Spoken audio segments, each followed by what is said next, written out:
So you got a lawn-related business that you're thinking about selling in the near future. My name is Jim Parker. I specialize in helping people sell lawn-related businesses. I've been helping people sell businesses for nearly 25 years. So you're thinking about selling your business. You're probably wondering what buyers are going to ask you and what they're going to want to know about your business. And that's what we're going to be covering today. But before we begin, I just want to say, I'm just going to cover a little small fraction of all the questions that I'll be asking you if you did want to move forward and take your business to the market. But I just want to kind of give you an idea of the key things that buyers are going to want to know. Obviously the first thing is your financials. I have recently done a video about financials and how critical they are when you sell your business. And that video is very, very important for you to watch. If you haven't watched that yet, make sure that you go and watch that, because again, it is critical. I want to maximize your sales price and I want to make sure you get the best terms possible. And it begins with the financials, but we're not going to get into that in this video.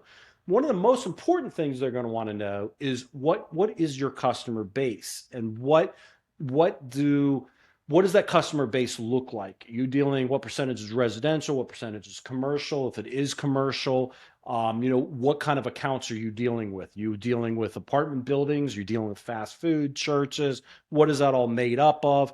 And, they're going to be looking at what kind of services that you do for both your residential and your commercial and what's included. And that leads into one of the most important things they're going to be asking about. Is they're going to be very curious. And this is why buyers love the lawn related business, is they're going to be looking at what your recurring revenue is. How much on a monthly basis are you doing in recurring revenue? And that is going to be a critical number. So that's definitely something you want to be as high as you possibly can. And you want to show that it's consistent and that you have a really good retention rate, because that's going to be another thing they're going to be looking at is how many of your customers are you retaining year in and year out? Are you burning through customers? Customers are quitting you and then you have to go out and get new ones, or do you have a really good customer base that you've had for a long time and you just keep adding accounts to it and adding accounts to it? Obviously, the higher your retention rate, the more they're going to like it. They're going to be wanting to know, what is your highest account pay on a month? What is your lowest account pay on a month? What your average account pays? Again, what services are included with that? And obviously the total number of accounts for both your residential and commercial, if you're doing both, or if you're just doing one, obviously, what your, total number of accounts that you have. They're going to be wanting to know, when was the last time you did a price increase? What was that price increase made up of? How much do you increase it? And, how did your customers respond to that rate increase? So if you're at that point where you need to do a rate increase, you should do that now before you go to the market. I know you might be thinking, well, I'd rather sell it and tell the buyer, hey, I haven't increased my rates in 2 years. First thing a buyer is going to be looking at is going to be going, are you going to retain those clients? We're going to retain those clients when you do that rate increase. Whereas if you just did a rate increase within the last couple months and you retained your clients, that's going to be a very good thing for them. They're also going to want to know, what extra services are you offering your clients outside of your monthly recurring revenue, and what's that made up of? Another big critical thing they're going to be looking at is your client concentration. Both if you're dealing with a lot of routes, how concentrated are your routes in a demographic area? Obviously, the more concentrated your accounts are, the more profitable your business is, the more appealing it's going to be to a buyer. The less concentrated your accounts are, obviously that's going to decrease both the value of your business and how much you're making as an owner. So they'd love when the more concentrated it is. Obviously, that being in the lawn related industry, how important it is to keep that concentration going. But another thing they're going to be looking at when it comes to concentration is, what is your biggest client, or the biggest few clients you have?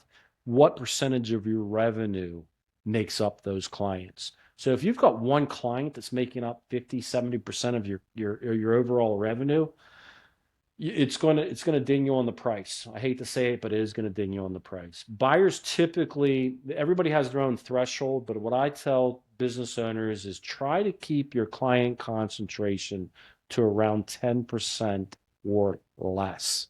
Now, if you have a client that's making up 30% of your revenue, I'm not saying you go out there and you fire that client if you're thinking about selling your business. I'm just saying, as you grow your business, keep that in mind, that you've got a lot of different clients that are making up that revenue amount. You don't have one client that dominates that revenue amount. And the reason that's so important is because a buyer is going to buy your business. And if you've got 30% client concentration with one client, they're going to look at it and go, wow, I lose that one client, 30% of the revenue is going to be walking out the door. And if you do have high client concentration, you're going to be looking at things like earnouts and forgivable seller notes and things like that. So again, I just want to get you the best terms you can possibly get when you're doing it. What do your contracts look like? If you do have contracts, what do they look like? Are they just recurring every month? Are they assignable contracts? How assignable are they?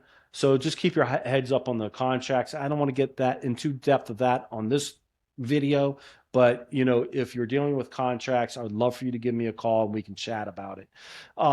You also want to be looking at things like customer demographics, like let's take residential, what kind of demographics does your client base make up of? You dealing with $400,000 homes, you looking at $1 million homes, how much you charging those clients, things like that.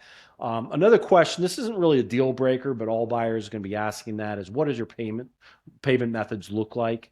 Are they Zelling you money, or are they sending you checks? As an auto draft, what does that look like? And as well as billing, they're also going to be looking at, and this is going to be important when we're structuring the deal, are you getting paid in their arrears, or are you getting paid in advance?